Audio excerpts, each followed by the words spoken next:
Hello everyone, this is Nusrat Tessy. Welcome to my new blog. সবাইকে সন্ধ্যাকালীন অনেক অনেক শুভেচ্ছা। আশা করি সবাই অনেক ভালো আছেন। আলহামদুলিল্লাহ আমি অনেক ভালো আছি। দেখতে পাচ্ছেন আজকে আমি স্পেশাল একটা রেসিপি নিয়ে উপস্থিত হয়েছি। সেটা হচ্ছে ভিজানো পিঠা কিংবা দুধ চিতই পিঠা।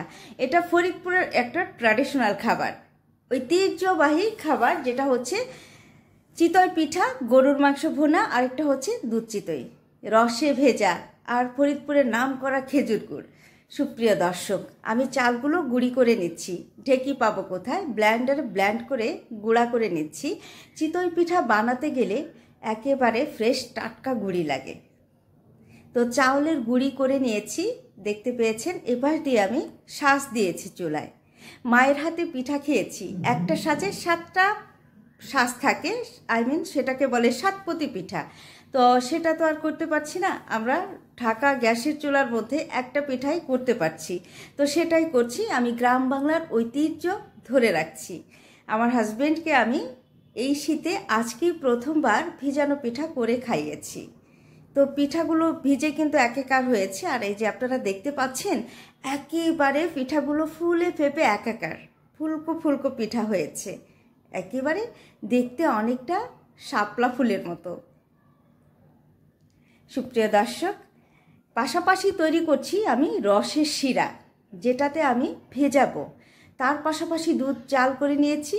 তো দুধের মধ্যে আপাতত পিঠাগুলো ভিজিয়ে নিচ্ছি।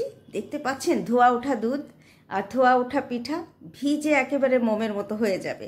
আর এই যে ফুলকো ফুলকো পিঠা, প্রতি সাজে আমি ফুলকো ফুলকো পিঠা ওঠাচ্ছি আর দুধের মধ্যে ভিজাচ্ছি। এপাশ দিয়ে আমার রস তৈরি হচ্ছে আর এপাশ দিয়ে আমি পিঠা তৈরি করছি। এই তো হচ্ছে আজকের আয়োজন, সেটাই শেয়ার করতে চলে আসলাম সবার সাথে। মায়ের হাতে খেয়েছি, তাই বলে আমরা এখন মাটির চুলা নেই বলে খেতে পারবো না, এমন তো না। ঘটে যদি বুদ্ধি থাকে তাহলে অনেকভাবেই খাওয়া সম্ভব। এখন আর মানুষ বোকা নেই, এখন গ্যাসের চুলাই এই পিঠা অহরহ বানিয়ে খাচ্ছে সবাই। তো আমি রসের সাথে দুধ অ্যাড করে দিয়েছি। দুধের মধ্যে পিঠাগুলো ভিজে একেবারে সফট হয়ে যাবে। তো গরম পিঠাগুলো বানিয়ে ওই গরম দুধের মধ্যে ভিজাতে হবে। তো আমি ভিজিয়ে নিচ্ছি বেশ কিছু পিঠা। ভিজানো হলে এই পিঠাগুলো, সুপ্রিয় দর্শক, কি যে সুন্দর হয়েছে খেতে, সবাই তৈরি করে খাবেন।